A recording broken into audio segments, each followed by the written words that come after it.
Hello friends, आज आपण बनवणार आहोत झटपट आणि पटकन तयार होणारा सांबार मसाला. चला तर मग आपण रेसिपीला सुरुवात करूया.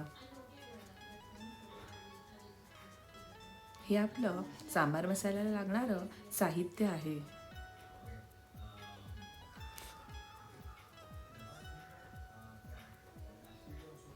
आता आपण गॅसवर हे पॅन ठेवून त्याच्यामध्ये पाव वाटी चणा डाळ, पाव वाटी तुरीची डाळ, पाव वाटी उडदाची डाळ, पाव वाटी धने, पाव वाटीच्या मापानेच घेतलेलं आहे. हे आपलं थोडं 2 मिनटं आपण याला मिक्स करून घेऊया. आणि त्याच वाटीच्या मापाने मी पाव वाटी तांदूळ आणि पाव वाटी जिरं घेतलेलं आहे. आणि इथे मी एक छोटा चमचा मेथी आणि 10 ते 12 काळी मिरी आपल्याला घ्यायच्या आहेत. त्या आपण छान मिक्स करून घेणार आहोत. नंतर त्याच्यामध्ये 10 ते 12 लाल मिरच्या आणि कढीपत्त्याची पाने आपण टाकणार आहोत आणि छान मिक्स करून घेणार आहोत.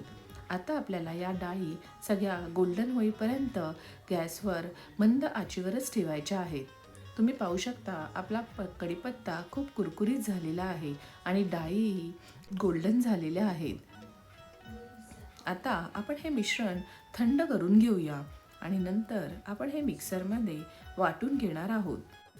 बाहेरचा सांबार मसाला विकत आणण्याऐवजी हा घरच्या घरी बनवलेला सांबार मसाला एकदा नक्की ट्राय करा.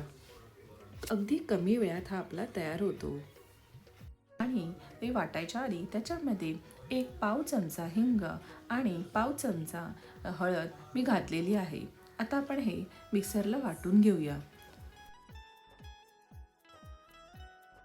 आपलं हे मिश्रण मिक्सरला वाटून झालेलं आहे की नाही झटपट आणि पटकन तयार होणारा सांबार मसाला. रेसिपी आवडली तर लाईक आणि सबस्क्राईब नक्की करा. थँक्यू.